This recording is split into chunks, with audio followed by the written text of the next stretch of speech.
Right, Saturday morning, about 11 o'clock in the morning.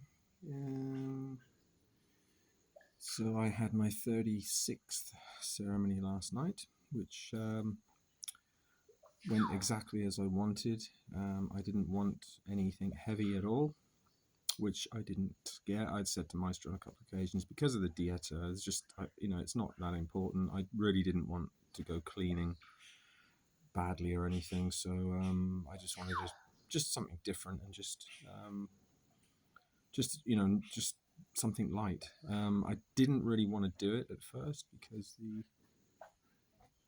Hey, Helena, my video diary. You want to come? No, come. It's because I thought you were asleep. No, I was just eating. I was eating. Did you see the guys? Yeah. Oh, I didn't see them I said before they left. good boy. Yeah, I just ate a little bit watermelon. So how are you? I'm good. Let's try and get. Hang on, pause. You want to ask me something? Yeah. Yeah. This is my new sister. Yeah. Helena. My brother, Stephen. Because she's now part of the ayahuasca family after meeting Mama. But you didn't realize at the time the voice was Mama, no? But we'll talk about that in a second because, first of all, you're from Germany, but originally from Russia, right? Yes. So, well, I'm interested in that too because I was thinking about it last night. You came to Germany in about when? 1992? When you were young? I think November 91. So I was not even 2 years old. So that was not long after the wall came down, which was about 1989, because I remember it well because I was going to Germany when that happened. So your family came from Russia, and then you educated in Germany. You speak in quite a few languages, right? I speak fluently, of course, German. I learned on my own first Russian, but then we started to talk more in family. First, my family don't wanted to talk a lot in Russian because they wanted us to educate more in German. But yeah, I learned it alone. So English in school, Spanish in school, French in school, and then I tried to see where is my favorite to go. Right. Yeah. Now you're also, I think Ivan told me, he said that you're a yoga instructor. Is that correct? You were trained as a yoga instructor, but I made a yoga and meditation training. Where did you do it? In Bali. And that was before you came here. So did you come straight from Bali to Peru? No, I ended up there. It was a month. It was from end February till end March, and then come here on the 1st June. So it's probably 2 months between. And where were you? April and May. Yeah. Where did you go from Bali? From Bali, I went back to Germany. To Germany for a couple of months, and then for 2 months.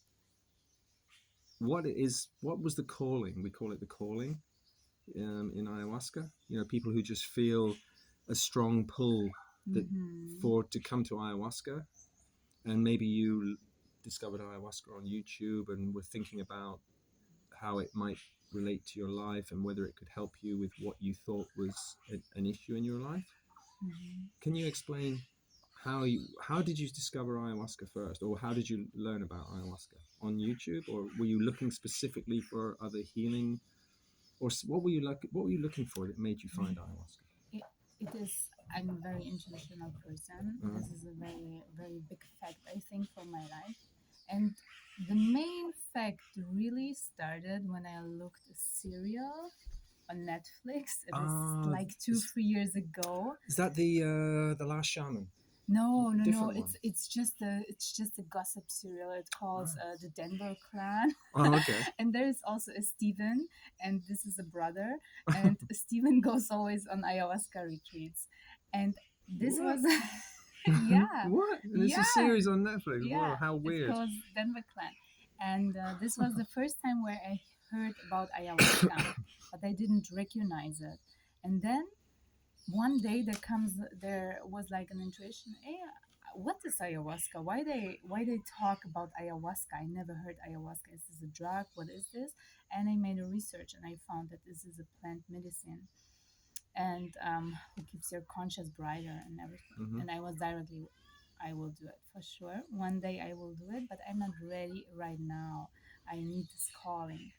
And I don't remember, it was 2 years ago or maybe already 3 years ago. So this was the first moment. And from time to time, there were all, because you have one little thing that you are not working on, it becomes a problem. This problem stucks in you have no solution. A problem is just something what needs a solution, but you don't have the solution, so it stucks inside you till you get a solution. But you push it away, then you develop a new problem, and you push it away, and so it started to become really heavy from time to time. And from time to time also, the more it becomes heavier, the more I thought about what can I do. And ayahuasca is always in my mind. Maybe ayahuasca is the solution who gives you more inside you. This heaviness, what kind of feeling was it? Was it a form of depression or just no direction in life? How did it manifest? Exactly, no direction in life, but I knew also very, very deep that I'm straight to a depression. I'm not right now in a depression, I thought, but I was not sure. Maybe I was already in a depression, but I was really straight to, when I would not do anything, when I just would continue like I continued, I would directly, it would not take a long time anymore, and I would be for sure in a deep depression. And the feeling of ungrounded, hopeless, you don't feel anywhere where you go, you never feel this is it. You have no satisfaction. You say, and you try to get the satisfaction. Okay, when I do this, this will be the thing what gives me the satisfaction. And you go, and it doesn't gives you the satisfaction, and it's more a punch, because you was hoping so much that this is the thing. And then it's not the thing, and you are like, what is wrong with me? Why it doesn't happen? Why? What is the thing inside me? I know it's inside me because it needs to be inside me. When anything outside can give me this pleasure, can give me this satisfaction, it needs to be me. And so I thought maybe I have this depression or whatever is wrong with me, but I have something that I have to work on, or I have to go. I have to leave this world. I don't know, because this is not working together. Right. Well, it's interesting because I texted my friend yesterday, who's quite spiritual. He's a dowser, and the term I was talking about people who come to ayahuasca for many reasons, and the term spiritual vacuum came to my mind. And I think this is what a lot of people don't realize when you explain that emptiness, and no matter where you go, or you feel like you're lost all the time. You never find the place where you should be. You never find the thing that you're interested in. And if you try different things, it's good for a while, but then it's still because you haven't maybe realized that there's this spiritual component that we have always been missing. But we're in the West, we're brainwashed that doesn't exist. Yeah. And then people who now fortunately learn about ayahuasca on the internet, they stumble across it, or maybe they're led to it. Mama's quite clever with these things, as you come to realize. And then, so in desperation almost, you think, well, there's nothing, I've tried everything else. And then you come here. So you came here. Tell me a little bit about, I know we've spoken about this before, especially last week when you came at the start, and I probably overwhelmed everybody with too much information, and they're thinking, oh shit, what's Steve talking about? But tell me about the difference between when you did your initial research and some of the expectations that you had, and what it would be like compared to what it was really like after the first ceremony. And what was that like as an experience for you? Very different, no? Yes, it was another kind. It was not that I didn't thought it would be deep. I was, as you just right now said, desperate. When you feel this super, super desperate inside you, and you think like, okay, I have to do something for sure, because this is not my path. I have to do it, or I'm desperate. It will end. And when you come with this feeling, or when you feel this feeling, when you are A bit more of you and less of me. When you have this feeling, you are ready to do a lot of things. You are ready to go one time through the hell to hope that it becomes better in the end. So I researched and I read a lot. I read a lot about purging. I read a lot about near-death experience. I read a lot about, I think, pretty everything what can happen. So this was, everything was in my mind, and I talked to my family and everybody. I said, this will happen, and I'm ready for this. This will happen to me, and I'm ready for this. I hope that this will happen to me, because maybe this will be the waking up that I say, wow, my life is precious. Because before it was like, I thought, yeah, my life is precious, I live a good life, but I didn't felt it. It was like I thought, but I didn't felt. And this was like, maybe when I go through this will be the awakening to feel this. So it was already in my mind. I was ready, I thought, for all of this experience. And when you are desperate, you think nothing more worse can happen to me than this feeling. You know, either I go from this world, or I go with medicine through one time through hell and come out better in the end. When you say go from this world, were you thinking about suicide, or it's I just was not thinking exactly about this, But but just- I was like, I know what happened when you have depression. yes, I know what can happen. right, And this is in my mind, you know. I didn't thought about this right now. no, But I knew when I don't do anything and I go into this depression, and you don't, it's like when you are one time in there, it's more hard to come out. absolutely, yeah. And we all hear about people who have this. It's very, very hard and difficult, and more desperate than anything else. And yeah, probably you took medication, and this medication works or works not, and you make this. So this is just a result of everything. I was not thinking for the moment, but this is my waking up moment. This was the calling. Maybe there is another energy who wants to save my life, who said, in this moment, here is the stop. You have to do something. Do it right now. Not next month, not next year, right now, because you don't know what will happen next month with your health. And that's quite incredible, because one of the things that we've spoken about as well was I was impressed by the fact that you've obviously done a lot of research, but when you found the retreat, you just decided, no, I'm going to do 2 weeks. And I was, wow, that's really brave. But I, of course, from my experiences, I know that that's the best thing that people can do, although it is much more difficult to do 2 weeks than one. But I, after every session, during the session, and right after, I said, no, it was the last one. Yeah, I know. The last one, for sure. This night too. I was so sure I will not do this again. No, it's wrong. I think this was the end of this session.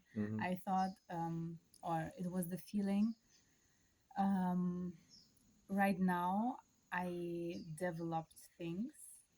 I had some things that I didn't saw like this, that are new for me, and that I have to work on. I understood, but I have to work on them to implement them in my life. And a lot of anxiety and fear. These 2 points are the main points. And this anxiety is so deep and so heavy.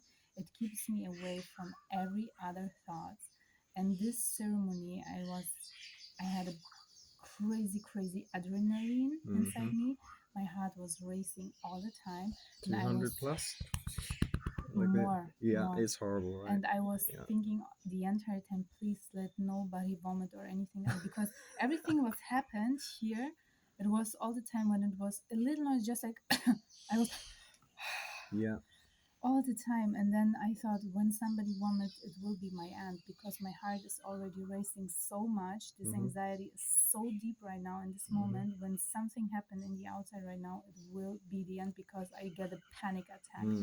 And I closed my ear like this. I was laying down. I closed my ear because I don't wanted to hear anything in the outside. And so this was very heavy. And then in the end of the session, I just thought, because I heard not that I heard the voice, but it was again a little dialogue like, do you think I suffer enough right now? Do you really? I think I suffered enough. Really, I think I suffered enough. These 3 sessions were really not pleasant. Really. And then she said, yes, darling, you suffered enough. Right now you have to work on this, what you get. And it was like, maybe, and she knows that this, and the talk to me, don't rush, step by step. The healing is not a rush. You have to go step by step. The news that you get, you have to implement to go farther after, and not get a big impact and then, oh my gosh, I'm confused and everything has happened like this. And this was during the ceremony that they talked to me and said, maybe 3 sessions, there is a reason why you make 3 sessions, because it's maybe enough for the beginning. Right now you have to make a little stop to reconnect with everything, to work on this, to keep your mind calm, because this is a big fact. My mind, my thought, I mean, I know that I think a lot during the day, but my head, sometimes I get headache, but right now it's good like this. But when you are on ayahuasca, my head felt like a stone. I was like, oh, please stop to think, I cannot anymore. And I was right to ask him if there is any plant or something that he can give me to just stop this thought. I don't want it to think anymore. It was so heavy. And then I was like, maybe I have to keep my mind calm, because I know it right now. I know it more than ever before, that this is a big problem. So I have to work on this. And when this stabilizes a little bit more, then to come back and to make the next sessions, to go deeper and to find more details about this. Because I feel like I stuck on this point. I really stuck on this point because I cannot go. It feels like I cannot go further because this anxiety always stops me. I want to get a vision, but then I hear a noise in the outside. I make this and I'm out. Yeah, because these are the triggers. And if it helps in any way, as you know now, for me last night, number 36. I've done a lot, and it's nearly 2 years. And this took a long, long time. So don't think, that, it's even 6 sessions, end of next week, this might be the end of it. No, it might not. No. So, but what to help you in some ways, you kind of helps to think that all that anxiety is, we've spoken a little bit about trauma and stuff, and this incident that you have an intuition but no real knowledge of something that may have been the cause in your childhood. Maybe you don't remember or something, and this is what you're trying to find. And it sounds like this could well be the case, but we don't know. And this is the problem with psychological trauma, because it can be so deep. So the first sessions are usually very hard, because for Mama to be able to go take you deeper and make a connection with your spiritual self more, unfortunately, the physical things and the psychological things that are wrong with the body have to be removed first, because they are a block. And this is a subconscious process, and so it's very difficult. You can work on it, of course, because you're now aware of it in your conscious mind. But ayahuasca is also working with this to take this away from you. So don't be too frustrated that, I want to go deeper, because it's not ready. You have to be, it's little steps, and each time she takes a piece of the bad stuff, and it could be a long process, so as you've heard me say many times, Mama gives you what you need, not what you want. And this, she is dealing with what your personality, your psychology, your emotions need to be dealt with first. And she does that and brings it to your awareness. And yes, you can do a lot to help during the day and meditating on these things so that you really are aware and start to have a better understanding of what's going on as well. But really, Mama will work on this for you. So don't be too frustrated and don't be too impatient. It's just one of those things. And even after 35 ceremonies, you saw what, like the first one on Monday, we all suffered terribly. Ivan had a terrible time. And then the second one was just vomiting like crazy. And I vomited so much, I couldn't believe it myself. So I'm still at a stage where, because there's always stuff. You know, so you had this yesterday? Not last night. I had nothing. Which it was so mild. And I was talking to Maestro this morning when he brought my breakfast, and we were sort of joking because I thought you were still asleep, and I had the impression that you had quite a difficult ceremony, because I said to Maestro that yesterday I only want a little cup. I said, you know, I'm on a dieta anyway, so I'm not really, the ayahuasca is not so important for me at the moment, and I didn't want to. I feel quite good on this dieta, so I just wanted to have an easy one, just no problem. And he said, yeah, it'll be tranquil. But he said to me this morning that we had the same amount. And this is where it's really interesting, because for me, it didn't hardly affect me at all. I had a little bit of anxiety at one point, but it was nothing. I didn't feel sick. I didn't feel anything. And I didn't get any visions, but I was happy. I just thought, no, I'm doing the right thing. Yeah. And we've spoken about maybe it's a good move to only have the one cup. So I was trying to almost set an example for you as well, because I thought she's going to ask me first, which she did, lady. And I was thinking about it for a minute, because it wasn't very strong. And I thought maybe, and she said, you know, maybe just you can have a little more. And then I just thought, no, I've made this, no more. And then nobody had any more. Nobody had a second cup? Nobody had a second cup. Right. So, but I was hoping that you'd pick up and thought, oh, if Steve's not doing a second cup, because I just thought for you, I think it was good for you to have a break. But Mama really knows anyway. It's nothing to do with me. But it was not a break at all. But exactly, and this is the interesting thing, because Maestro told me that we had the same amount in the cup. So this is another interesting thing that people generally don't understand. It's not about the amount necessarily. It's all the other things. You know, it's what the shaman's doing, and I don't know even. You know, maybe the shaman puts a different intention in each drink. He's singing the same Icaro, but maybe he is actually. We don't know. Yeah, we don't know. So for me, I had what I'd spoken to him about. I just didn't want heavy. I just wanted. And he said, "Okay, tranquil." But this morning, when he said that we had the same amount, I thought that's proof. Now I've been wondering about that for a long time. You know, because people think, oh, if you have more, it's stronger. And of course it usually is, and it's usually a lot stronger, right? Like we said yesterday, the second cup is like, can some feel like 5 times stronger than the first one. So quantity isn't really important. It depends what's in it and what the shaman is doing. And this is now proof, you know, for me. I finally got that concrete. So this was the big difference. So this was fascinating, because I had one little. I was trying to call Mama even, and there was not even enough to get the connection, except just some intuition and some strange ideas, just interesting. And then when we did the Arcana, I thought he'd missed you, because for some reason so the ayahuasca was working. I got it because I heard Rob, and I was waiting on Helena next, and then I thought that you couldn't get up. Exactly, I could.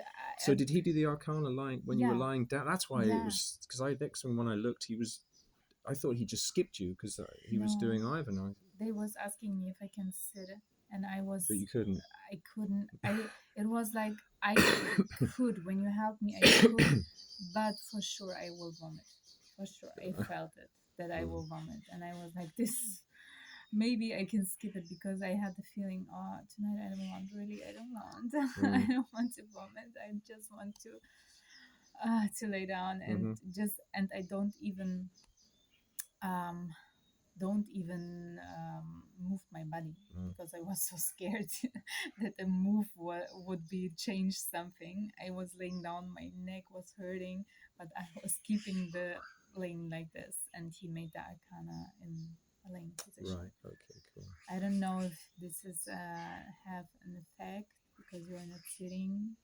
No. It doesn't make any difference. It's just easier for him, because because he wants to put his hands on your head, blow the mapacho, and put the agua florida, and then on your feet. So and he wants to do the sanahas on your head, but it doesn't really matter, because it's concentrating on the crown chakra.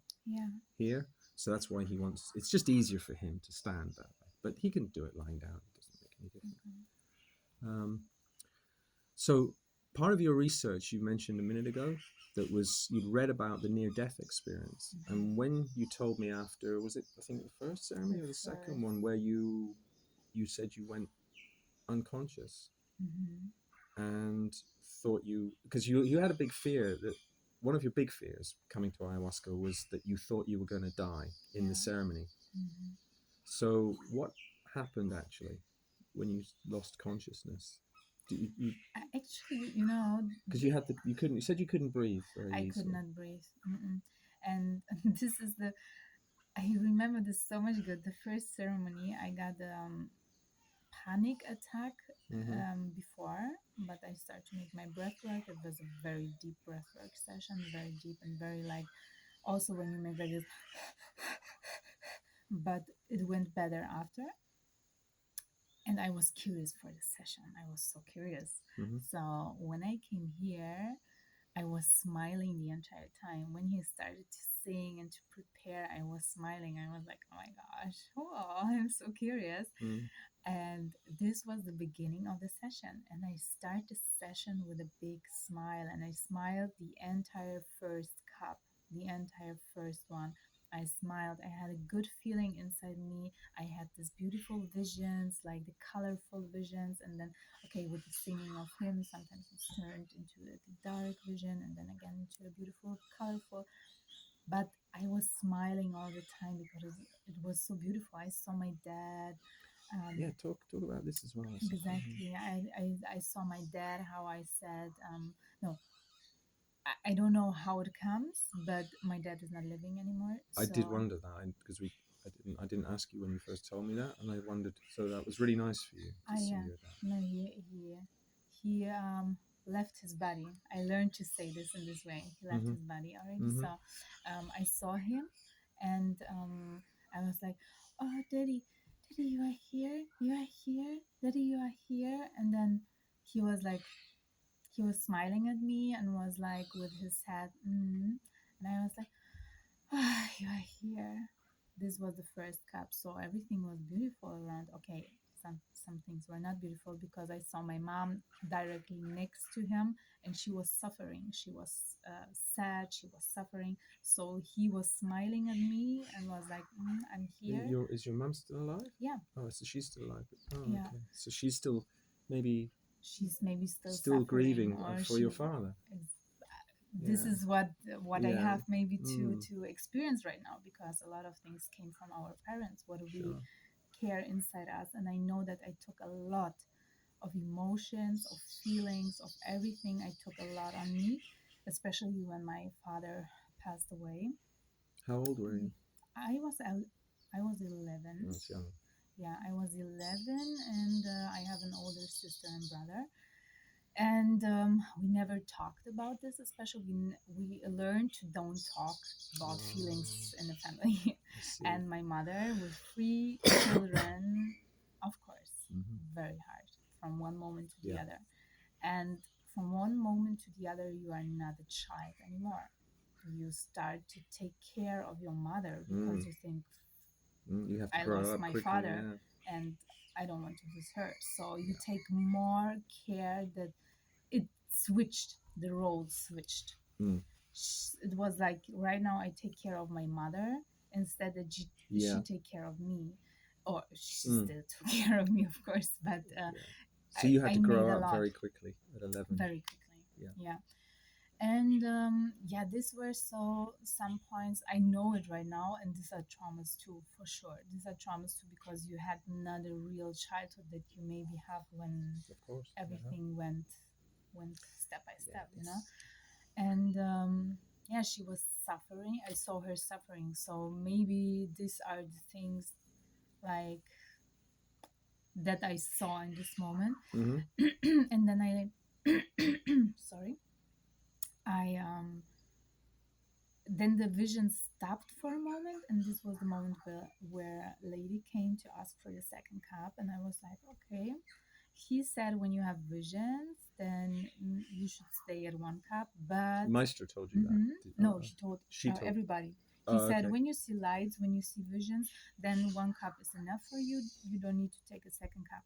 And this was in my mind like, okay, he said this, but right now my vision stopped a little bit, and you are like an asshole. You want to go further and further because the first cup was so beautiful, and you think maybe I can go deeper.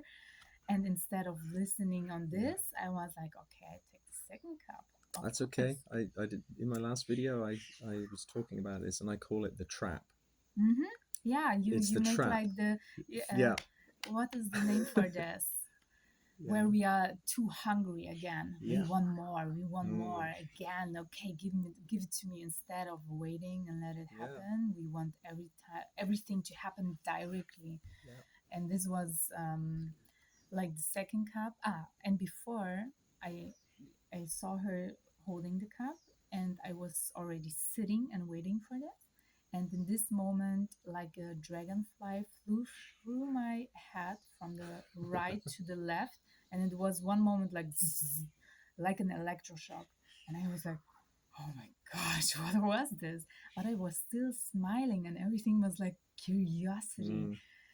And then I drank the second cup. I lay down. Some visions happened, but it was not at all about the visions anymore. Because I cannot, because we have no watch here. I don't know what time happened, what time passed by, but I got a flush through my body, and then everything was dark. And I was straight on my back. And then everything was dark, but you don't recognize it. When you lose your conscious, you don't recognize it, of course. I just know that I had a flush through my body and everything was dark. And I came to my conscious. I was like on the side, laying like this. And it was again like a bzz, like an electroshock, but not so heavy like the first one, but it was like a little one. And I was like, wow, I lost my conscious. Oh my gosh. So I don't know if it was like a near death experience, because I imagine a near death experience like a very strong experience. Like you go through something, you feel really that it's the end, and then it's like a You come back. like this. And this was just like dark, and I came to my mind again. I had it the next day again. I'm the queen and lost my conscious. Yeah. So I had the next day again this. So I think I just lost my conscious for this moment, Yeah. because maybe it was like too much, something happened too much. And after this, I got the little attacks, the little panic attacks.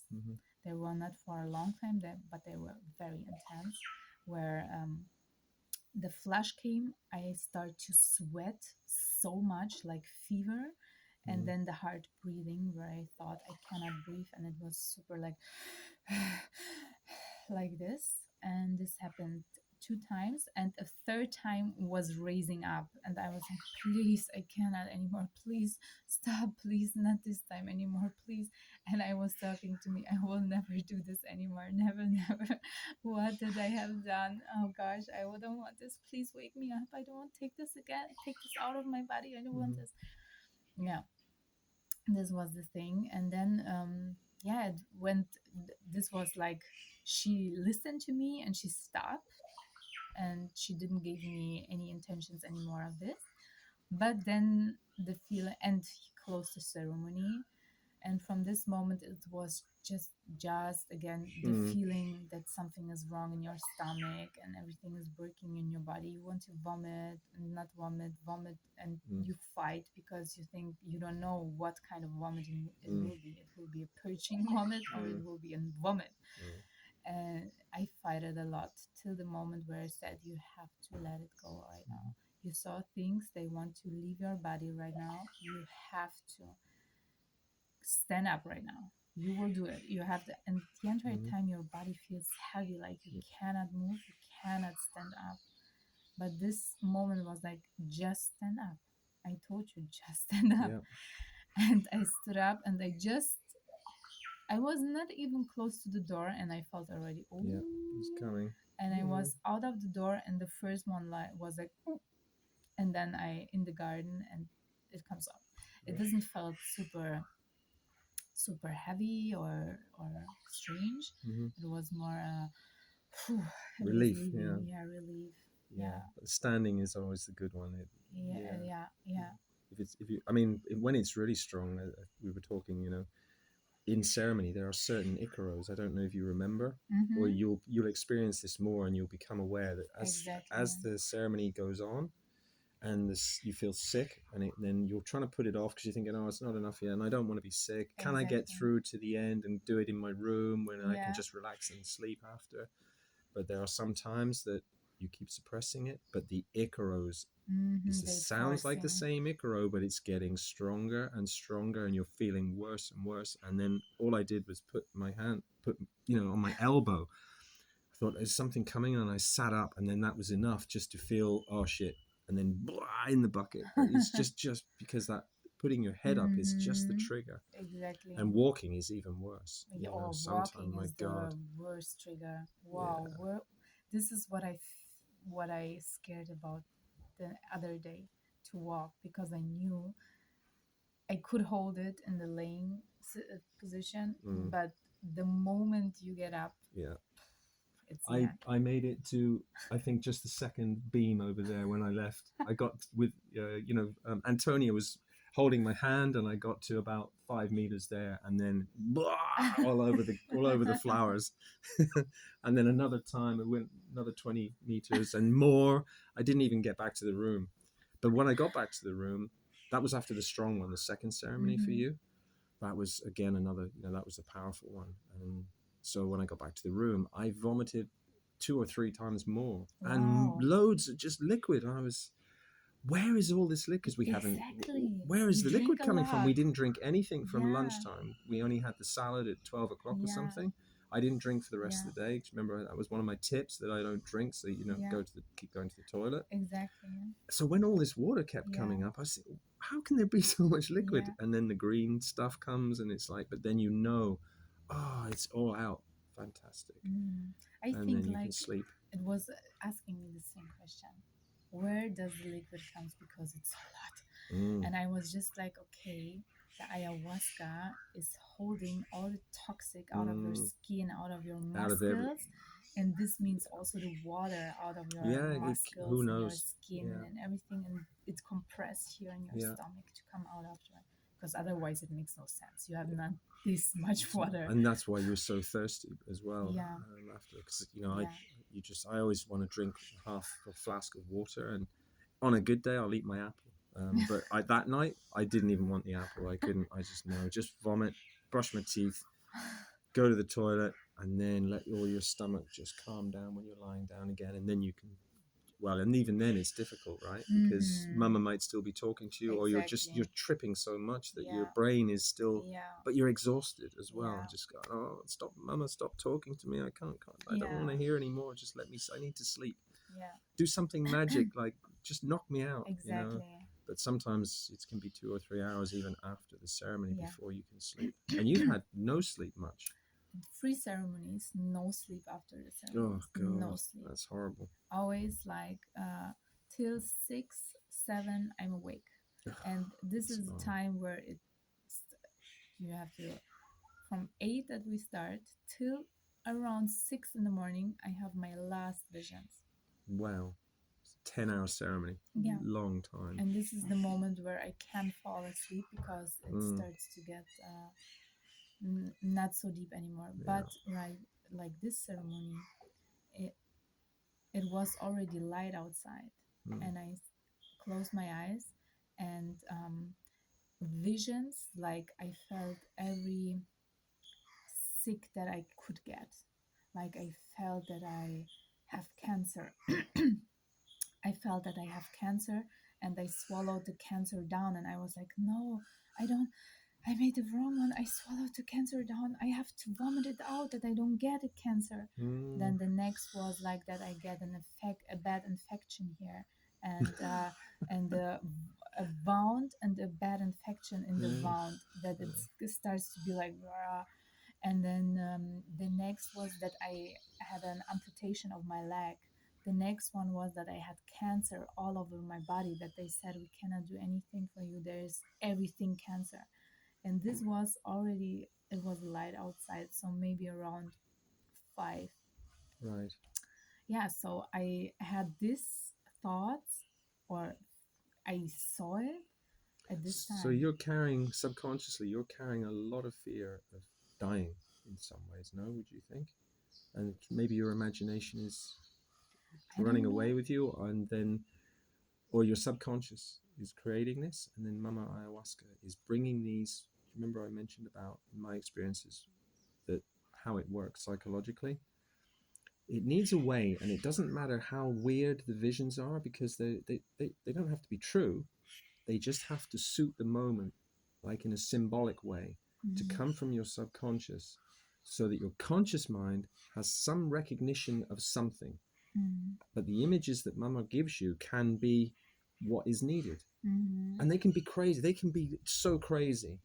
And of course, they're not true. Yeah. But at the time when you're under the influence, it's all about the way it seems to work is making your mind make conscious, some sort of conscious sense of it. It doesn't matter if it's crazy, just so that it's transferred into the conscious from the dark subconscious.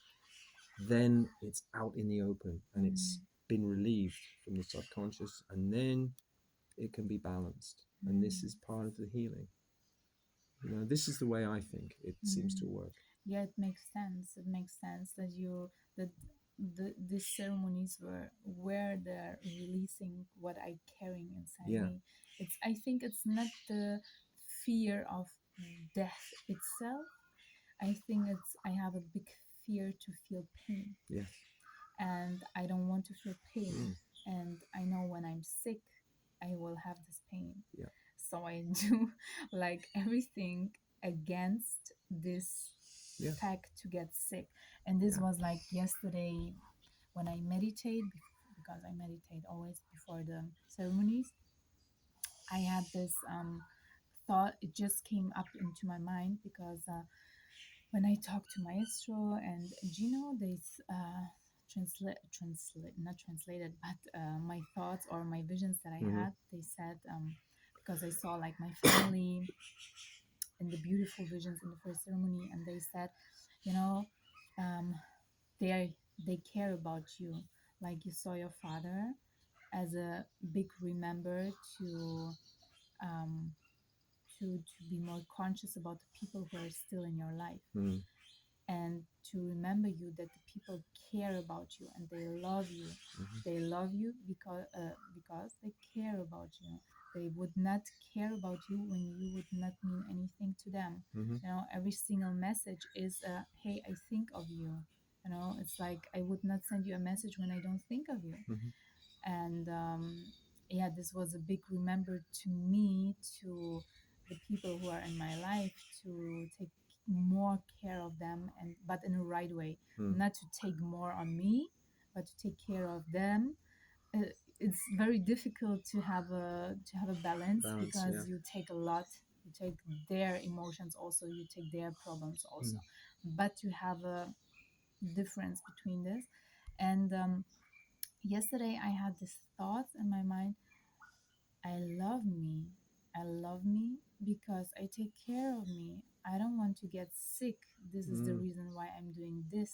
I do everything. I do my yoga and meditation training. I eat healthy. I work out. I'm not very completed with this because I still cannot handle my thoughts. And I still have my bad moments. Of course, that's normal. Everybody does. I need a tool for this too, but I think when I will be more into the meditation, it will be better. But this was the thought. I take so much care of me, and this is love, because I would not do this when I would not love myself, and I don't want to feel this pain. So I would be ready to do everything. I scare so much for the combo, but I thought when I would just feel that I have something, I would do 10 sessions for the combo. I would just think, hold on, and just take it, it's your body, it's your temple, just do it for you. Exactly. And yeah, this was in my mind. So I'm doing this for me because I want to be healthy, and I scare so much for the pain, and I don't want to have this fear of pain, because I think these are creating the illness. Would you remember when I was first talking to you guys when you arrived, and I said to you, it sounded a bit flippant, maybe, when I said, I don't fear anything. Yeah. This isn't actually completely true, because I still fear dying, but I don't fear being dead. This has never been a problem. Exactly. Yeah. But there are some horrible ways to die, of course. And I've had cancer, and I've known many people who have had cancer, and some illnesses are horrible. And I've made this pact with Mama on my journey that whatever happens, please just don't let me suffer ever again, and then I will do whatever you want. But this is where I draw the line, because this is our deal, you know. When it's time for me to die, all I ask is that you make it really quick and as painless as possible. That's all I'm asking, you know. That's all I'm because asking too. That's it there. And ayahuasca shows you, which, you know, we also said about the line in the Matrix film, you know, there's knowing the path and walking the path. And this is the difference between people's expectations or imagination about ayahuasca and what it's actually really like, because it can show you things that are beyond your normal human experience. That can be anything from the most frightening thing that you've ever seen or done or experienced. And because the spiritual element is there, you have no experience of this. And this can be even more frightening than anything else. But it also gives you an insight into how bad it's possible to feel as a human being, and realize that you don't want to ever feel anything like that in your normal life. And this becomes your incentive, like you say, to look after yourself so that you don't get sick, and you just try your best to be healthy and keep to a diet, and it becomes easier with time, because you don't want to spoil the good work that ayahuasca has done, and this becomes the incentive, you know. And so, you know, I lost a lot of sensations. Like, I drank coffee before. I don't even want to drink coffee anymore. I was thinking about this with you this morning, about next week, maybe when we go back to a ketos. How long are you in a ketos for? Just today. We arrived Saturday, and the flight is The next day.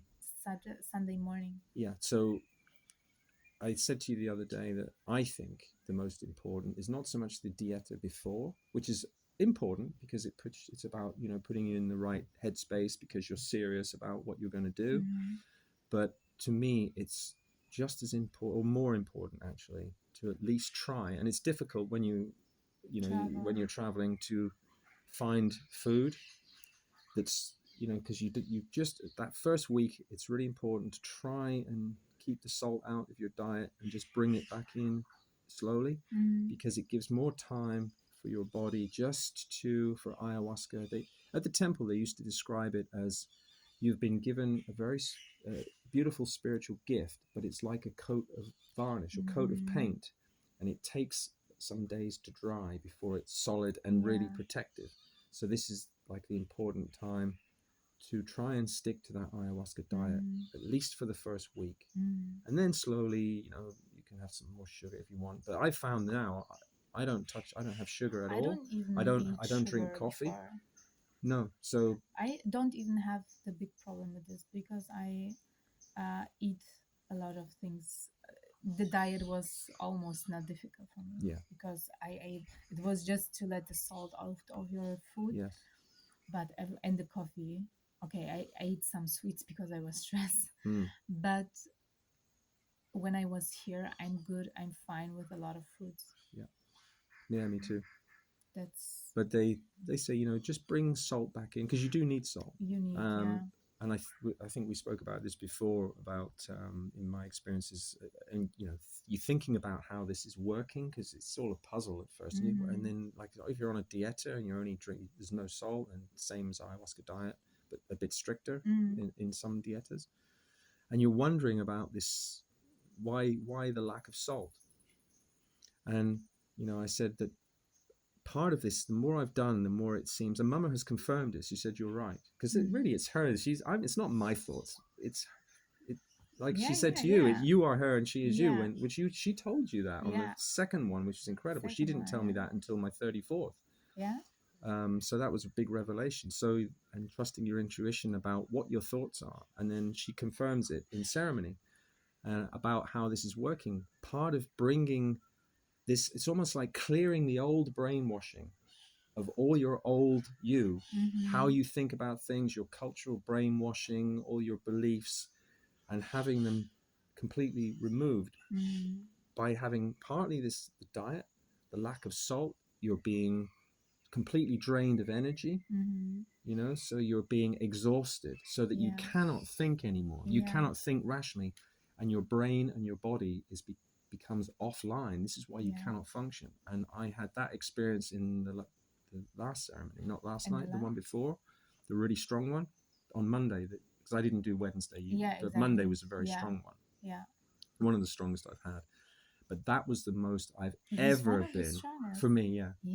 Wow. Not quite the strongest, because the first ones are always the worst, because it's more difficult because you're going through everything and everything is horrible and everything is new, and then over time you kind of know what to expect, and you develop tools, not just the breathing, but you develop other ways of just the way your mind works, and you become more confident because you trust Mama more, and your faith grows because you've been through enough ceremonies that you know that you're not gonna.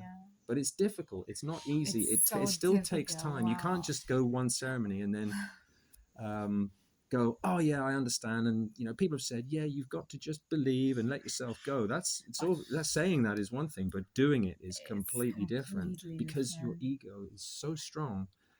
Like I said yesterday, it's trying to protect you, but it doesn't have a place in ayahuasca. And it's a very powerful program, the ego, and it needs to be diminished. But it doesn't know that. And this takes time. But over time and more ceremonies, and then the trust builds and the faith. And when you're off to a very good start, because your second ceremony, you had the voice, you've got the connection with Mama and the conversation. So now that under the right conditions, when the ceremonies are strong enough and there's enough DMT and you get that connection, she will always be there for you. And the other beautiful thing, which we have to mention, was, because it's a really interesting part of it, when you first had the voice, but you didn't realize that it was actually Mama Ayahuasca the next day until I told you. I was thinking it's me. It's just you. It's just a dialogue between you. But there's a difference, isn't there? Because it's almost like you're not answering. You're being the answer's coming from somewhere else. You have the question. Yeah. But in your own voice, you get the answer, and it's really bizarre, isn't it? Yeah. So it's a very beautiful thing. So what were you thinking when you first became aware of this voice talking to you? You just thought it was, it's just me? Yeah. I was thinking, because I made a sound healing in Bali. Sound healing is amazing. For me, it was amazing. And it was this that I also didn't recognize in the beginning that it was working. But I had a dialogue between me and me. Right. I was talking to me, and I was the entire time saying, hey girl, you can be so much proud of me. Be proud. Come on, we get it. You can be so much proud. And then it was like, okay, I will do it. The answer was like, okay, I will do it. Yeah, we are doing this, and like we are a team. You are a team. And I recognized that when the sound healing was over. But it's definitely it's a separation, isn't it? At first, it's kind of you that is your normal thoughts that you associate with you, but then there's this other thing that at first you don't recognize it. Because it was I was feeling that this is the body, this is the physical, and there is the other part in the body, and I was the part in the body. And the physical was not, I felt everything. Not like last night, the ceremony was that I didn't felt my body anymore. I was laying and everything, it was right in the beginning. I didn't felt my body, and I didn't heard a lot of noise outside. It was like bzzz, like the entire time closed, right. And I was like in a tunnel. I didn't felt my body, And I was just laying like this and let it happen. But I had no visions, I had no pictures, anything. It was just that I had no feelings of my body anymore. It was really like I'm vibing through the air. And it was this feeling. It was not that I had this feeling, in the second one. It was, I felt everything of my body because I was sitting and meditating, but I was in my body. It was so strange to see, because when you don't know it, it was like, oh gosh. And the voice always told me, you are not your physical body, you are me, and I'm your soul. We are inside. You don't feel any no, all the pain is not real, it's physical. You are not your body, you are your soul. And I started to see people in my life where I saw the external, the physical, and I saw them and I was seeing their souls behind. Wow. And they looked completely different in this moment. You have the what I see right now, and in this moment I saw the person with the soul, and it was a completely different human for me. I felt, to one, I felt a bigger connection. To another one, I was like, ooh, I will not Stay away meet him from this one. anymore. Yeah. Or she, him, I don't know anymore. I don't, it's like, really, where you thought to people you have a good vibe with. I saw this kind of people in my mind where right now, even right now, I think I will for sure not meet them anymore, because I saw their soul behind in my visions. I don't know if they're reality, but I saw them. And so I felt that it's something I couldn't, of course, I cannot say, when you don't have experience with it, you cannot say it's the medicine or not, it's ayahuasca or not. So you start to explain it with your conscious and subconscious. Of course. And this was with me. I was like, okay. And then she was telling me, okay, the next time when you feel, when something happened to you, whatever happened to you, come back to me. Stay here and you will not feel the pain outside. And this is maybe like the symbolic for the fear of the pain that I scare so much to feel when something happened to me. Like, you never know, everything can happen to you. I can walk down and the tree is falling on me, whatever, and I will feel pain and I don't know what will happen with me. And this was like, when this happened to you, it's your physical body will feel the pain, but your soul is not touched. Your soul is still complete. And just come back to me, and all the fear will not, all the pain will not be real anymore. And this was the talking. And this beautiful experience, what I found interesting was when you said the particular line was really interesting to me, when you said you realized you had this separation with the conversation, but then you asked something like, was it, oh, can I see more of your realm? So what was that? What was her reply? It was the angel that I saw. It was, or I don't know if it was an angel or it was like Jesus, because it was like when you have the picture of Jesus, how he is on the cross, and the light. It was like this, but for me it looked more like an angel. And before it was like a dragon monster thing, that it was dark, and then it started to become like this angel or Jesus with the light. And I was like, show me more, I want to see it. And she was saying, when you are ready fully, I will show you. And it was, you are not ready right now to see what is behind. And I was asking, or I was telling them, what is this? And they said it's like a symbolic for a new start. That you see this angel, it's like it's symbolic for it. Wow. But otherwise, okay, I'm not ready for the new start, because she was, I will not show you right now because you're not ready. You're not ready. You can read into that maybe that it's just now you're not ready because you just need more cleaning. And the cleaner you get, the more access you have. You know, this is the way I read into this personally, just from experiences, you know. But I was never told you're not ready. but you had this experience on your second ceremony, but I didn't meet Mama until my third. But I know I'm still very dirty because I've got 40 years. I'm much older than you, and I had a lot of trauma and a lot of stuff, and a lot of injuries and just all sorts of things. And also, like most traumas, they get worse when you get older because all the negative stuff is building, and making all the rest worse. So it's not linear, it's not. So I know that I had a lot of cleaning, and that's why I felt so blessed to actually have a meeting with Mama Ayahuasca in a visual form on only the third ceremony. But it was an extreme situation, which I haven't talked to you about yet, and I'm not going to until maybe sometime in the future, because it involves just some weird, let's just say weird stuff. Okay. So we had a very difficult week, me and the other person that was on that retreat. Okay. Because we both experienced some strange things, which is why we became good friends for a good while, and then traveled together. This is this friend. Bianca from Italy.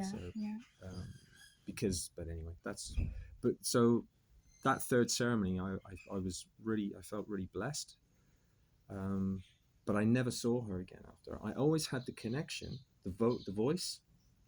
When the ceremony is strong enough, she's always there, and then this builds your relationship to the point where she's like a family member to me now. We laugh, we joke, we in the visions we'll slap each other, we sword fight, we just do all crazy stuff.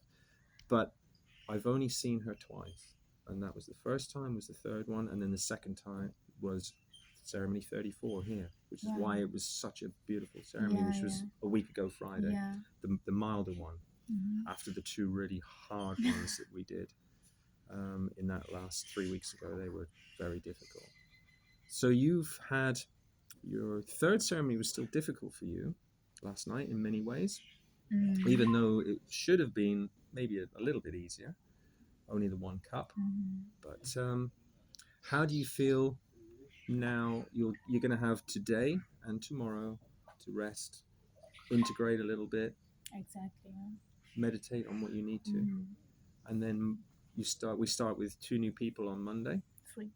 Oh, there's 3 coming, is there? Do you know, are they guys, girls? All guys. Oh no, I don't want male energy around me. All guys. I'm hang on, 3 more. Where are they going to stay? There's only, because I thought Joshua was coming tomorrow in the 4th room. It's his room. I don't know, maybe they have another, or maybe they moved me, because they did say, anyway, it doesn't matter. But I mean, I feel the energies. Rob and Eric were lovely guys, right? But this morning there's a completely different energy around for me, and this is sometimes what dietas are like. You really can, you were saying about seeing a spirit, a vision with people in your ceremony. I've realized that I am very sensitive to people that are how close they are to me. Like proximity is almost like their energy. I can feel it. And some energies just don't mix so well with others. Male energy for me particularly. Maybe because I'm male and they're clashing. And I was thinking about this morning, because obviously in nature it seems the ideal scenario is a mix of male and female energies for balance. Exactly. So this is what I think, and so I feel personally, just by having Eric and Rob next to me on the dieta, now that they're not there, I can really feel the space.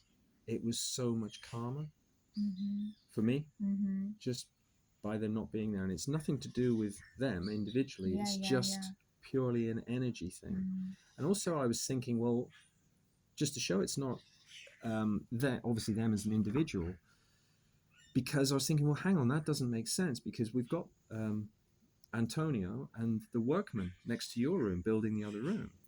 I don't feel them at all. They don't affect me at all. So it's not about a male thing. So then I started to think, well, maybe it's just a Western, the dirt that comes with Western energy. There's so much, although they had good experiences, I They know had the from best of experience. us. Yeah, in some ways. But it's not necessarily, because I said to Rob the other day I said, oh, well done for doing the second cup. He was the only one who did it in your bad ceremony. He was the only one who took the second cup, and he seemed to be okay. And I joke with him because he's done a lot of meditation, and he probably is very clean, spiritually clean, which is why he wants to join the Buddhist monastery.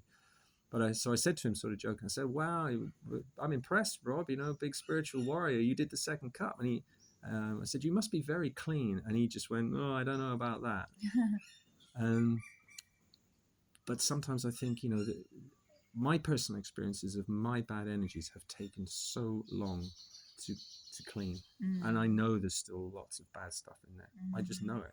Yeah. But not the really bad stuff, the almost demonic level bad stuff. That was taken out in Ecuador. And I felt that go. And I was carrying that, I think, all my life. But nevertheless, this is why, I always know people who come from the West, until they've done ayahuasca, they have no idea how dirty, I call it just dirty. You have no idea how dirty you are. And when I went back for 10 months, and you can feel it, I stayed away from nearly everybody for 10 months. My friends I used to know, I cannot go back there. I've met them once, and then the circumstances they were in, they were still drinking or smoking pot, which is fine, and they're great people. Yeah.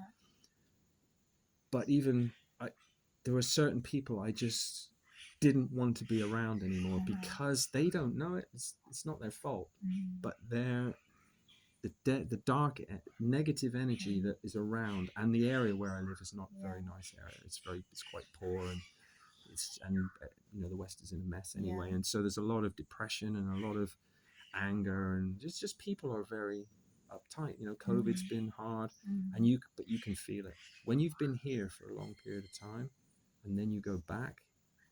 It's like it'll be like your first day back in Iquitos after being here. It's like it can not necessarily. No, but I know it's so noisy and so energies for me also, like for you, big impact. I feel energies so much, and I feel them when they are not vibing with me, and then I feel directly super uncomfortable. Yeah, and it's weird, isn't it? I scare so much. Not that I scare so much, but I just think all the time, how will I do it? I just don't want to imagine. Yeah, I mean, I've had some strange experiences, but anyway, going back to ketos in the early days, I was on a dieta and we made a mistake. But the thing is, you come to realize nothing is actually a mistake. No. When you're on ayahuasca, because sometimes she's leading you to these situations so that you can learn, you grow from them. But I've had some strange situations where just feeling bad energy and having a mood of, and I'm not an aggressive guy, I'm really quite calm generally. I get uptight on the inside sometimes, or you get irritable.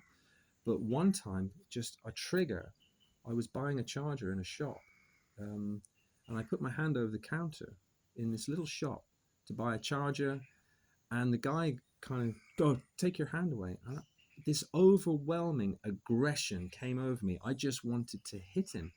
And I was on a dieta with a trainee shaman, and we'd just gone into town to have a break from the jungle. But he got affected really badly by energies. And he said, I told you, man, he said, these are the bad energies coming because you're open. So this is why you have the arcana to close you. But we went in without an arcana yet. So we were, and it's my first dieta. Yeah. And you don't know then if the shaman, we didn't have, he didn't explain anything. I couldn't speak any Spanish anyway. Although the guy I was with did. But he just kept saying, man, I told you, these are the bad energies, and they can be all sorts. They can give you headaches, they can give you some pains or make you feel uncomfortable. He said, or they can really affect your emotions. And it can happen really like magnified. Because I just wanted to, I'm not a violent person at all, but I was so kind of offended by this guy almost saying to me as a gringo that I was almost like trying to be a thief for picking up this thing and to look at it for which charger I want. And it was so trivial, but and then afterwards when I said I've got to go to the hotel, and then we met an old blind guy, and so my friend, he said, I'm going to help this blind guy make sure he wanted to be nice to him, so he took him to a restaurant, made sure he had something to eat, and he said, I'll see you back at the hotel and later. And when I was walking back, I kind of felt a little just very weird and trippy and like disorientated. And then I kind of got a bit confused in the street, like, where's the hotel? I said, oh. And then when I got back, I had to have a cold shower and actually try some meditation. First, I just blew loads of mapacho over myself, but I didn't feel normal again until I'd done some meditation, blown mapacho, put agua florida, and had a cold shower just to change the energies. It was very strange. I mean, I've nothing like that since. But yeah, you can be very sensitive. Your hearing, the tuk-tuk seem really loud and barking dogs. Yeah, so it can be really difficult when you go from this beautiful, tranquil environment, and then you just fit with ayahuasca here, and then when you take that, and you all of a sudden you're so clean compared to everyone else, and you just become aware of these strange people, and because there are some strange people in Iquitos. Obviously, there's people who dabble with shamanism, but on the dark side, and so this is why they say it's really important to let that arcana. So when you go back, try and just be, everything in moderation, internet, television, just be good, be nice to yourself. Try and keep out of busy environments or overwhelming. I know, but it's so hard because you have to travel. And the guys will probably find that they're going straight to the airport now, so, and then on a plane, and, then your temptation immediately because you're in an airport and you think, oh, one Starbucks won't hurt. I need it for the journey, but it's really difficult to try and find good food. So, you have to balance all of these things, but you just got to try, know? And it's better in the long run because you'll get more from the ayahuasca afterwards, because it will keep working. And this is always an issue for some people. Oh, I've heard it keeps working, and then because they don't feel it, it's like someone who has an ayahuasca ceremony and they say nothing happened. No, but something always happens. But just because you don't know about it, but it does happen. Because there for a start is a lesson for you. To reflect on, why did nothing happen to me? Mama's telling you.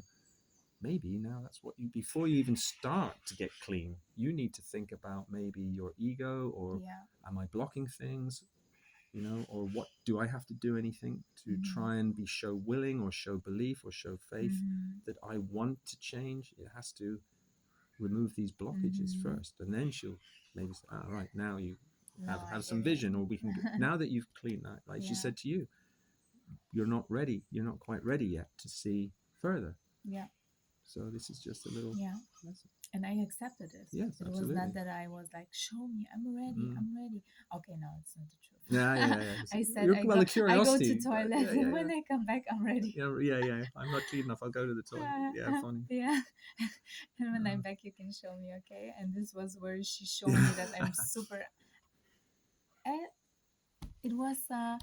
I told her when I saw the angel. I told her, okay, because I needed to go to toilet super, super, super deep. And Ivan told me this morning it's a kind of purging too, how you release it. So, and especially when it's painful, when you need to go to toilet and it's painful, you have to go. It's like, and I felt this yesterday too. But not the point. I saw this angel, and then I said, okay. And she said to me, you are not ready. And I needed to be so much on this toilet. And I was like, oh, okay, maybe she wants to show me right now what is behind. But then I have to pee so much, and then I have to break it. Wait, I have to go to toilet first. I went to toilet. I came back. And it was where I lay down. And then was the moment where I become so anxiety. So maybe it's this what you show me, Ari, because I was not like this before. To this moment, everything was fine, and after I came back and I lay down on my back, I felt slowly raising up this anxiety, and when Ivan had this purging, it was completely over and done. I was so sensitive, oversensitive, oversensitive. I felt everything 100 times more worse. I was, and the feeling like, oh gosh, this will happen to me too. This will happen to me. And I don't want this. I don't want this. Please wake me up. I don't want this. I don't want this. Like this feeling was raising so crazy. Yeah. It's as a reflection of your own fears. It's Ivan. What happened to Ivan created a trigger for you. Yeah. So this is interesting because I wasn't in that ceremony. So this is why partly why I wanted to interview you, because it was a new experience I've never come across before. I've mentioned it in a previous video, but just briefly. But you were actually there and cleared it up exactly what happened, because this ceremony got terminated early, and I've never come across that situation before. So you and Ivan had these strange experiences. Ivan's got 25, 26, so he has a lot of experience. But he had such a strong purge, correct? Mm-hmm. That he was vomiting so much that he didn't seem to be able to catch his breath. Yeah. And then you said Maestro came to him personally, over to him first. So what happened then? He started his what is the name for it? It's sonajas, maracas, like exactly. the leaf. He started the this leaf and he made things. it like he started. So he did the cleaning. No. Before Ivan perched on his mattress, he made the thing, and then he started like, and then he started his song. Oh, that when he's getting rid of the dark energy. Exactly. That when he's getting rid, I think he's getting rid of bad energy there that he's accumulated. He takes it out of you, and then he has to go with a flappy and get it out the maloka, and then he exactly. And then he starts his song, and when he starts the song, this affects Ivan so much that everything was turning in his body, and he started to purge. When he started his song, he started to purge, and he started to purge so much, like the demon comes out of him, like, and with like that he cannot breathe anymore, just. And then he stopped his song. He had to break his song. He just started and he had to break his song, and he came personally over to him and to make this toof on him, and to make sure whatever was coming out got out. Exactly. That sounds like Ivan may have been in a similar situation to me, with what I believe, that you have something really strong, a dark energy that's really strong, like a little demon that's stuck, and that's the main thing. And it sounds like that was almost an exorcism of Ivan's demon, you know. Yeah. So he was really, because then that triggered you and to panic. Exactly. The way he purged that, and you don't see anything first. You just hear the noises around you, and you hear him purging, and you don't know what is exactly happening with him. Will he survive? Whatever, and you always have to think it's ayahuasca. It feels 100 times more worse than. In the end, on the next day, I was thinking maybe it's just his way to vomit. You know. People vomit in a different way, so this has not happened to you because you vomit in a different way, and this is just his way to vomit. Yeah. But I was thinking this the next day, when you are in this situation, you feel it so worse. And then he came personally over to him, and he made it, and I felt like, oh my gosh, it was raising. Ivan became calm again. He went back and started his song again. And this was the moment where I felt I have to go out to take air because I cannot stay next to him. Maybe also the energies were working, because I could not stay on my place. I felt so overrushing of everything. And I went out, and I was sitting for a moment, and I was asking a lady to go to my room. But she said, no, we cannot go. The ceremony is not finished. You can go when the ceremony is finished. And I was like, how long? I don't know. And I just sat down like this, just to relax for a moment, to calm down. And this was the moment where I lost my conscious. And I lost my conscious. And I woke up, and it was like the sound when here is night, you hear the dragonflies in my room. It's like all the time. And when I came back, it was like zzz, everything was dark, and in my head, I'm dead. I'm in the universe. This is the universe. Oh my gosh, I feel so uncomfortable in the universe. Oh my gosh, I have to live in the universe right now.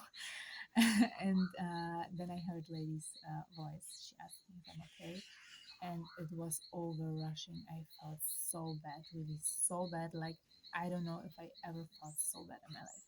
It was really tough, tough, tough.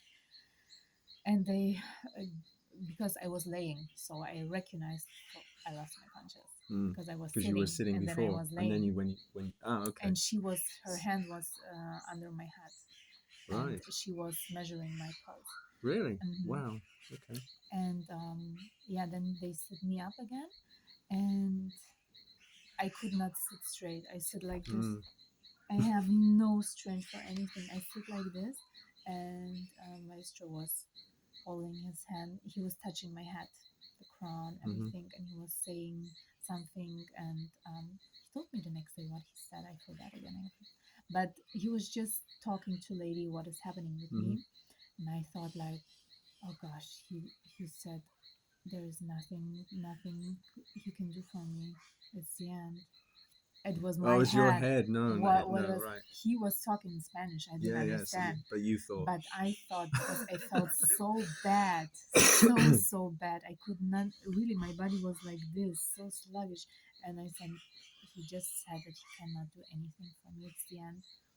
But he ordered water with lemon, in fact, and the water with lemon came, and they asked me did to you drink. realize then, because obviously he was doing something for you, but you told yourself he cannot do anything for me, I must be Exactly, dying, when yeah. yet he was actually doing something for you. He But was did you doing- not and he- realize, have the connection that you cannot think, right? Not at all. Your fear had Because he made was, you yes, think, oh, there's nothing they can do. yeah. Just when he ordered the lemon juice, and he also made for me the when I was hanging like this, he made the that this what he Getting made rid of for the bad energy. for Ivan. Uh-huh. And when I was in this position, I could not make the connection. I was so tired and so Exhausted. out of everything. I could not reconnect it. And but when when the water with lemon came, I understood. This was the moment where I understood what is the plan right now. And yeah, they Get asked it me out. to drink it to get it out, because Yeah. this is right now the cleaning is for me Yeah. finished in this moment. So did you vomit after the lemon drink? 5 minutes after, directly I was still like this, and I got like, and he said, "Oh, it starts." I understood that he said it starts. It starts. And I directly vomit to the other direction. It felt so good, actually. Right. So you're still lying on your mat though. No. Oh, you were outside. I was still great. outside Okay. with my restaurant lady. And right. So yeah, he was all the time with me till so they took you outside of the Maloka for the lemon drink.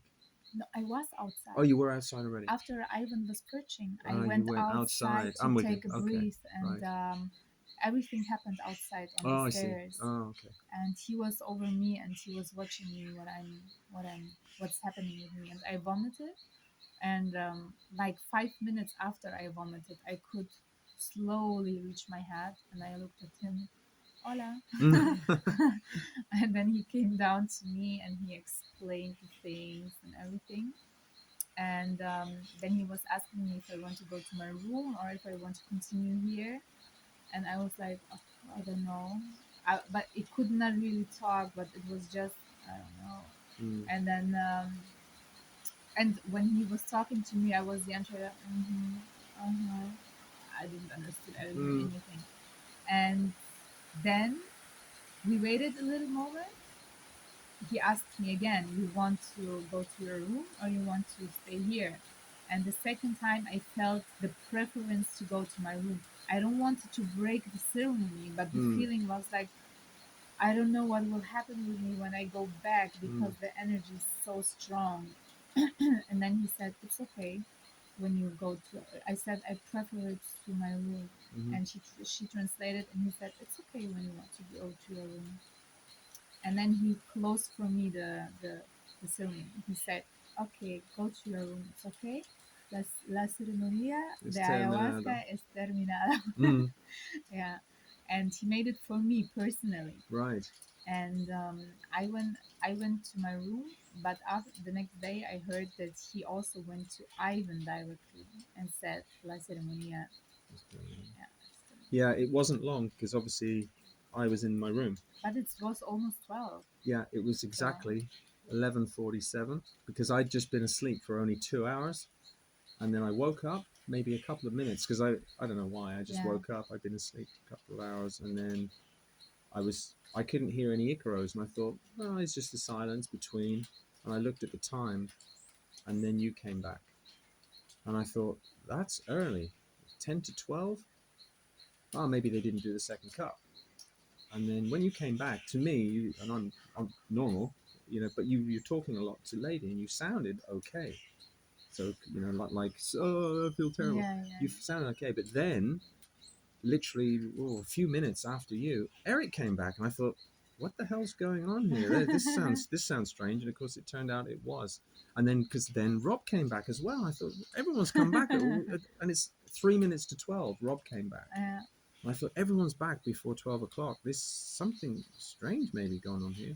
And of course there was, because he'd ended it early. But that was a new experience. I've never been in that situation where a ceremony has been terminated before it should really It finish. was his last song. When he finished Yeah. this song, the sentence La ceremonia de ayahuasca es terminada Yeah. was like 10 minutes, really close to it. Was his last Icaro And then with the finishing sentence. But it has a big effect on Ivan that he started to purge in this moment. So, but it was the last thing. Yeah, when he would not purge, or when I would not hear it, better say, or whatever happened to me in this moment, because as I said, when I came back, I started to feel the anxiety. Maybe he had not to vomit, maybe it would happen anyway to me, but maybe I could hold it more in this moment. I don't know. Something was happening in this, but it was triggering so much that I could not holding it in this moment anymore.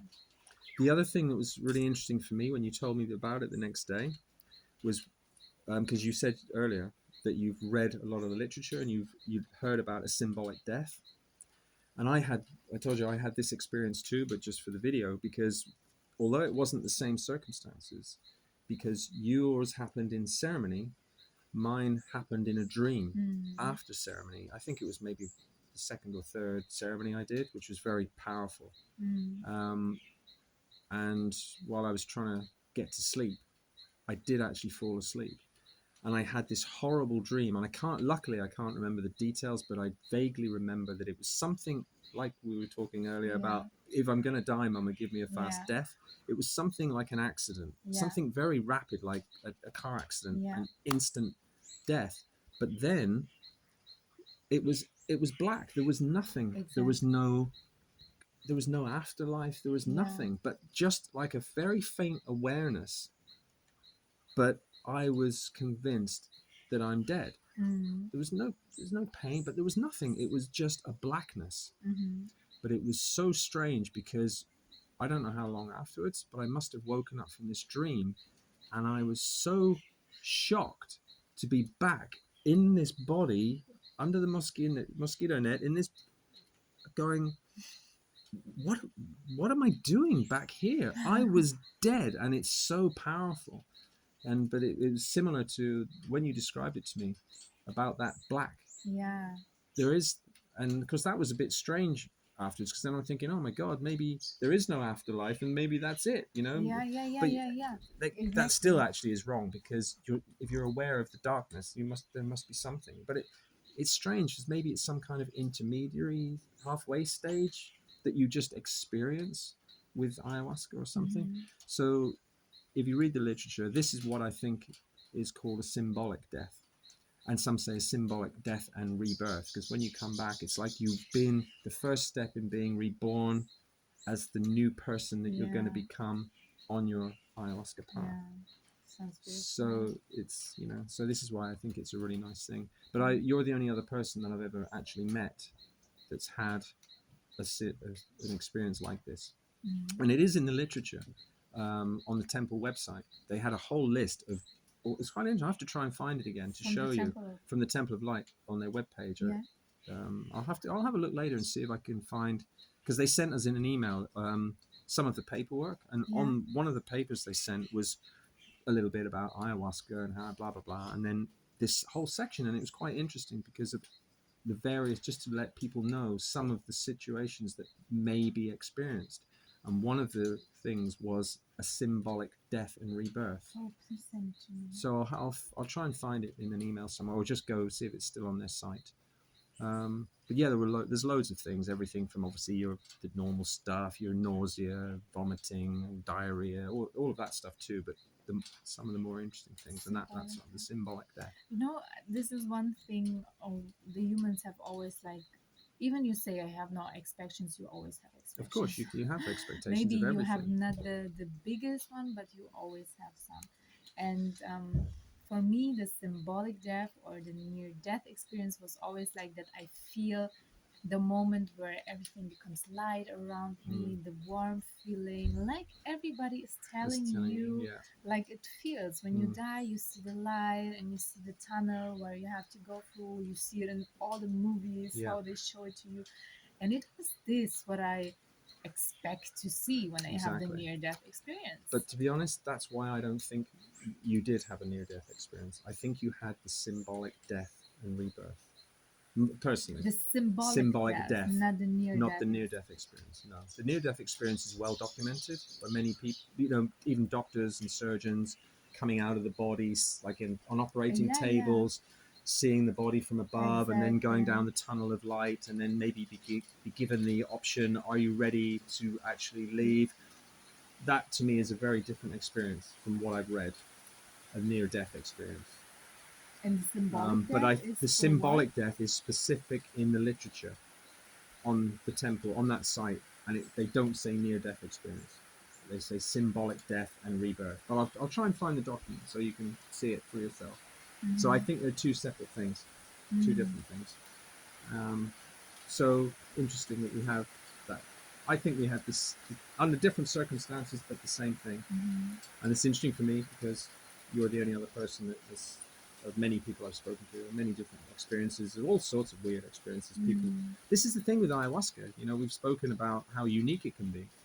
There are these similarities that we all have. Obviously, the bad parts of the purging and feeling terrible, and in lots of different ways, maybe. But the purging is constant. The diarrhea is constant. At some point, nearly everybody who does ayahuasca, that's just what they have to expect. That's that's in the contract. You will suffer diarrhea, you will suffer vomiting.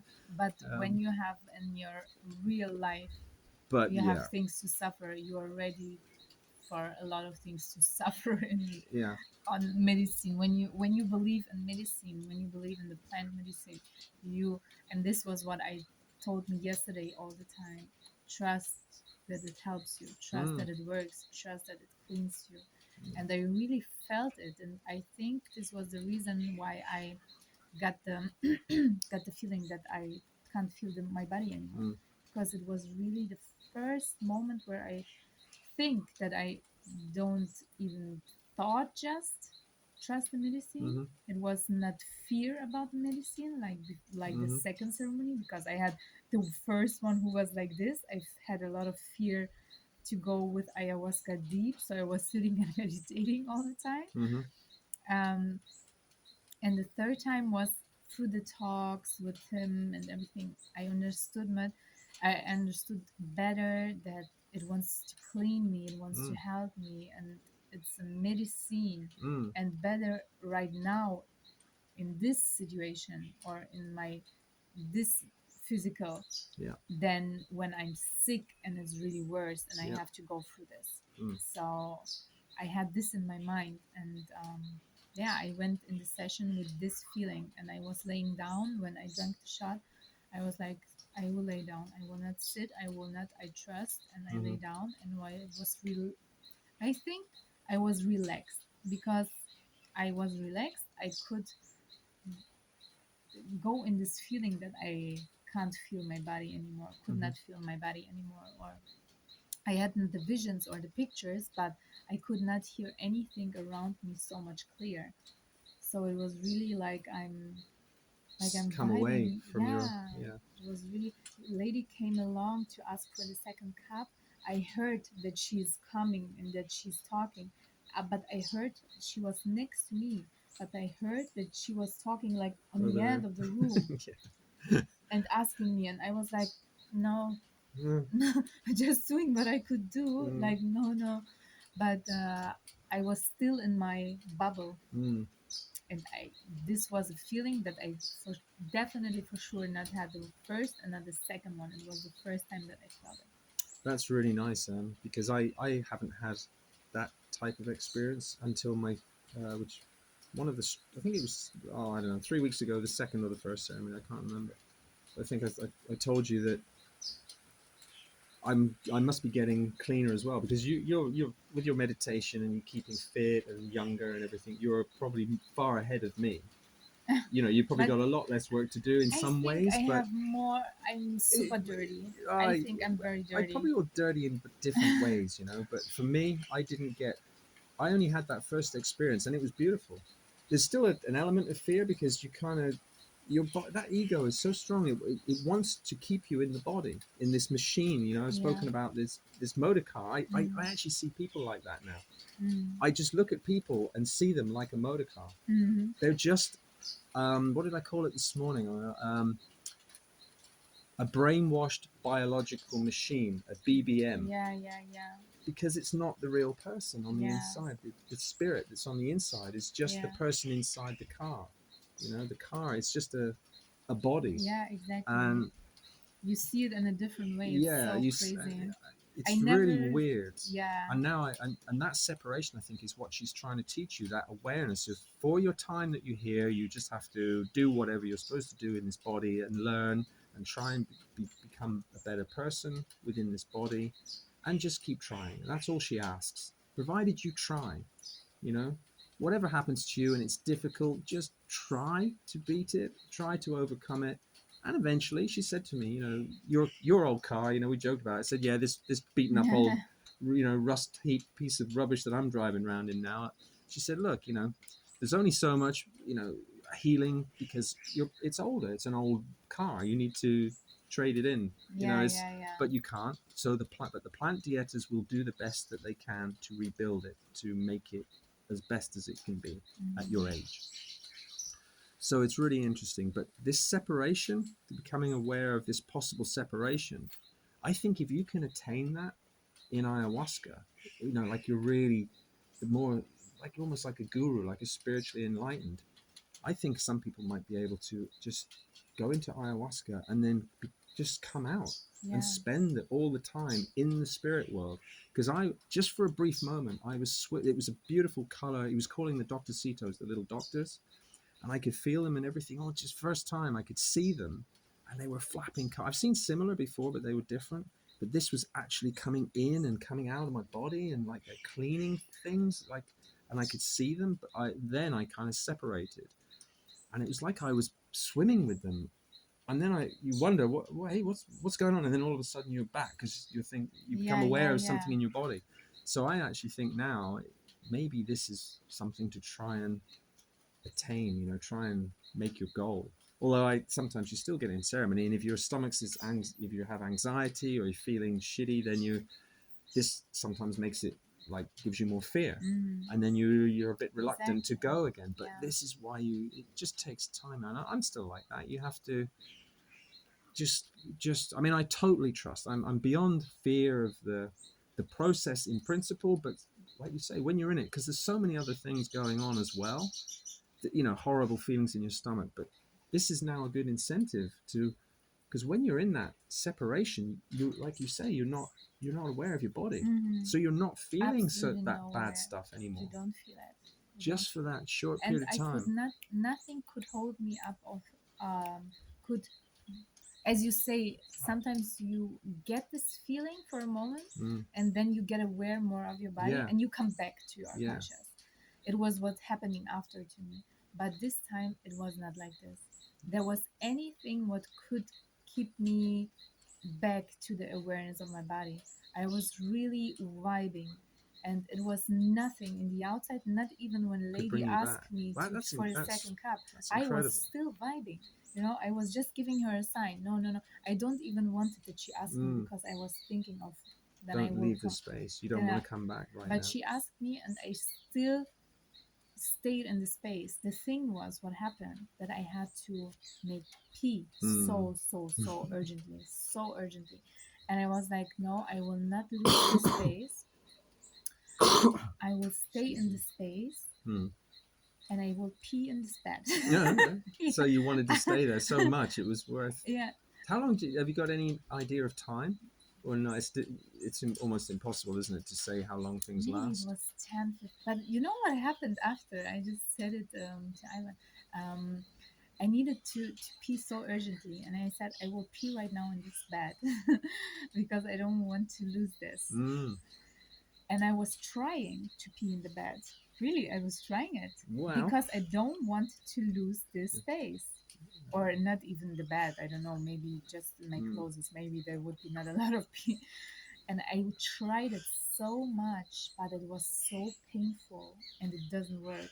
It doesn't work. I could not pee. It was something was like, no, you have to stand up. And it was so heavily that I really needed to pee. And I wanted to pee in this bed, but it doesn't work. So the only chance were to get out of this space and to go to the toilet because it was so painful. And I decided, okay, I have to go. Maybe you can come back to the space, but I have to go right now. And I sit up. And when I sit up, I thought I knocked and I said, can you help me? But I realized that I really asked loud. Oh, yes. You heard it? Yeah. I said, can you help me to go to the toilet? I was asshole. Why you said it? And I was thinking like Steve said. And of course, I was quite straight too because the ayahuasca didn't affect me last night. It was really good. It was quite funny because I just thought, but I thought you were like telling Mama ayahuasca, oh, stop her talking. No, yeah, like I did with Rob. Yeah, because he was snoring. No, that's completely different. You know, when someone knocks, it's just they need to. I mean, Rob knocked at one point as well, which I was glad because I couldn't work Rob out. He seemed to be. I don't know. I cannot read him. I cannot read him at all. Yeah. I know, obviously, he's a really good guy, but part of my own intuition was saying that there's something that this guy is blocking with ayahuasca. That because he never seemed to purge, he seemed to be able to take 2 cups. The first, I think, 1 or 2 ceremonies, he said he got answers that he was sort of, but he didn't elaborate on them. He didn't go into detail about, oh, I saw this and Mama, you know. He just said, yeah, I kind of got my answer, and I already knew my answer, what I wanted to do about him going to the monastery is a big decision.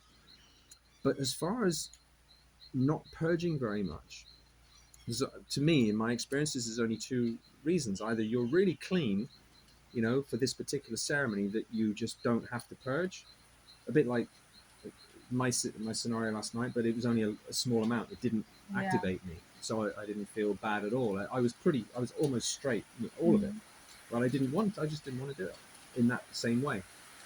Or somebody's blocking. But when I spoke to him, Eating. Oh, it's lunchtime already. Wow, this is 1 hour 40 minutes. Okay, I'll be there in a minute. It's the interview. Come say hello, Ivan. Yeah. Come say hello for my YouTube. This is the lovely Ivan, who's the facilitator at Light of Shapibo. Yeah, Steve is a great guy. He has to say that just because of the video. But he doesn't pay me for this. I hope you. Yeah. I haven't got any subscribers, unfortunately, and YouTube just stopped paying me now. They've stopped my channel. Sorry. One day maybe you'll get more. I'll pray for that. Lunch. So lunch is ready. Yeah. Okay. Yeah. Thank you. Right, well, that's a good place to stop. It's your lunchtime, so I will go back to my quarantine in my room. But yeah, you know, we can talk anytime. There's only me and you now for 2 days. But if the rain stops, no, maybe not today, see how you feel. But Antonio has said, because he's a lovely guy. He's really trying to learn his English, and he's so pleased to help everybody. But there's a village where one of the workers lives, and he's a really nice guy too. It's only a 20-minute walk, and it's only a small little pueblo with 20 families, but they've got some little tiendas. Maybe tomorrow, if the weather's good, for something to do, depending how you feel or what you want to do. He said we can go for a walk to. And I was thinking maybe they make this something called macambo, and it's a mix. They make these little chocolate balls from cacao, and maybe they put little nuts in them or something. But it's natural sugar, so it's allowed on the ayahuasca diet. But I don't know. I'll ask him and see what else they might have, and just for a walk for 20 minutes. A walk. It's just a walk. By boat. No, 20-minute walk through the jungle maybe, but he knows the way. There's a path. Because there's a guy who works here that lives there. Yeah. So he yeah. So maybe we can just something to do, depending how you feel. Maybe we can go to the village and have a look, something different. Yeah. If we're bored. Yeah, it's nice. Yeah, it's just because I haven't been there before. It's a little village in the jungle. I want to see it. Exactly, and not many people. So it's more. And I find the people in these pueblos so far out of the Quitos, they're usually really friendly. They are the workers. Yeah, they're lovely, aren't they? They're really polite and friendly. So, and he lives there, so we should be fine. So we'll see if we can do that tomorrow if we want to do something. Yeah, nice. And but thank you very much for wonderful explanations and fantastic first-time experiences. And maybe we can do some more after Monday with the new people, because my intention is to try and do them. I think I still need the cleaning. We always need the cleaning. But for the first one with the new people as well, but you'll get to talk to them more. So you'll be now a bit more experienced and have to decide what to say and what not to say so that you don't freak them out more. Yeah. Because this is an important part. People are more like Eric and Rob. They made experience with mushrooms. Yes. I'm like pretty the only person who had no experience. Experience of anything, so I didn't have any idea what can be, what cannot be, just what I read. Yeah, but it's a different thing. Like I said, there's a big confusion which needs to be cleared up. Hallucinogenics like mushrooms and LSD are one thing, and there are elements of mushrooms because it's a plant and it's a medicine. LSD is synthesized, so it's chemical, same as MDMA. Yeah. But they still have a component that activates the pineal gland. So in principle, I think it's possible that if you come from the right attitude and maybe plant spirit background, so that you have the reverence for the plant spirits, that you can get connections on mushrooms, probably even have the transcendental voice. In fact, I'm pretty sure if I did a mushroom trip, I would. Yeah. Because I had a little sentence to me when I did them, when I was sort of felt trippy. I didn't intend to trip, but I got a bit trippy. And I said to the guy, I said, wow, this is a bit like ayahuasca. I can almost feeling a little ayahuasca. And just this only one, I didn't feel a connection with, but just had this, not a voice exactly, but just a thought, like Mama just popping in and saying, that's because we're the same thing, Steve. And then gone. And it's like, so there are similarities, but as far as the visual side of the hallucinations go with things like mushrooms and certainly LSD, I think it's different. The visions, I think it's possible, but the ayahuasca visions are different, the same as the hallucinations. You know what it's like, the difference between your vision, but when you in your head, Mama's visions or what she's showing you, but then standing up with your eyes open and everything's crazy as well, but it's not. That's the hallucinogenic side. So the ayahuasca is very different in so many ways than just hallucinogenics, because you don't, like for mushrooms, for instance, you don't feel sick on mushrooms. You might get anxiety because they're plant medicine. You might get the anxiety. But I found that if you go into nature and stuff, you'll probably have a more ayahuasca type experience, but it's still very, very different. So it doesn't mean anything for anyone who's done mushrooms or acid, that it means something, that they have an advantage. They don't. Because as you know, There's nothing like ayahuasca. Nothing like it. I've experienced San Pedro and Yeah. Cambo as well. Oh, that's one more thing.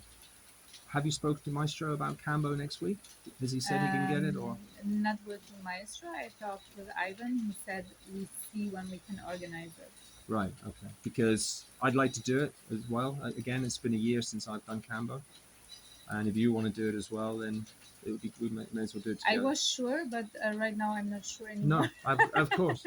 But you were saying earlier about cleaning your body. It's purely a cleanser. There's nothing, but it's still difficult.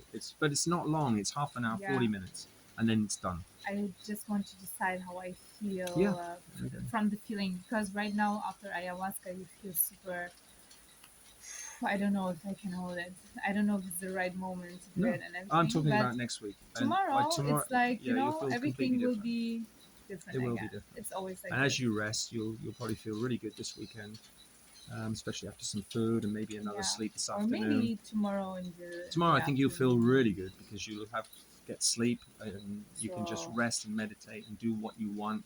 Just be nice to yourself. Yeah. Eat good food. Yeah. As much as you want now for the weekend, and then we're back in again on Monday for round 2 for you.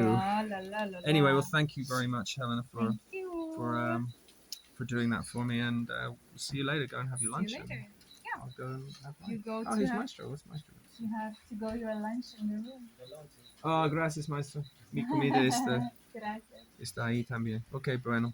Bye-bye. Ciao.